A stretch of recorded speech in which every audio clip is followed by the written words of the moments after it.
నిన్న ఒక వీడియో చూసానండి. షర్మిల ఏమంటుంది అంటే, చంద్రబాబు గారు నలుగురు పిల్లల్ని కనండి, నలుగురు పిల్లల్ని కన్న వాళ్లకు నేను 25,000 ఇస్తాను అని బహుమానంగా.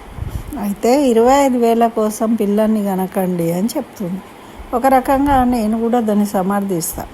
అంటే ఆమె చెప్పిన ఉద్దేశం ఏంటో తర్వాత, కానీ 25,000 కోసమే పిల్లల్ని కనొద్దు. మన పిల్లలను కనడము మన ఆనందము, వాళ్ళను ఉత్తములుగా తీర్చిదిద్దాలి.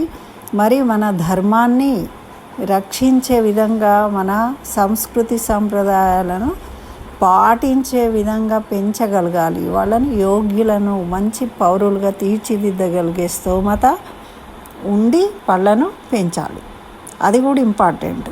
కాబట్టి స్తోమత ఉన్నవాళ్ళు చక్కగా మనము పెంచగలుగుతాము అనుకున్న వాళ్ళు కూడా ఆ మధ్యన ఒక్కళ్ళుంటే చాలు అనుకుంటూ ఒక్కొక్కళ్ళనే చాలామంది ఇళ్ళల్లో ఒక్కళ్ళు ఉండడం అనేది జరిగింది. అయితే ఇప్పుడు వాళ్ళందరూ కూడా ఆ దిశగా ఆలోచించాలి. వాళ్ళకి స్తోమత ఉన్నప్పుడు చక్కగా నలుగురు పిల్లల్ని కానీ దేశానికి ఉపయోగపడే పౌరులుగా, మన ధర్మాన్ని రక్షించే ఉత్తములుగా వాళ్ళను తయారు చేయవలసిందే. ఆ తరుణం ఆసన్నమైంది అని తెలుసుకోవాలని నేను అంటాను. కేవలం 25,000తోనే జీవితం కాదు కాబట్టి. మరి మీరేమంటారు?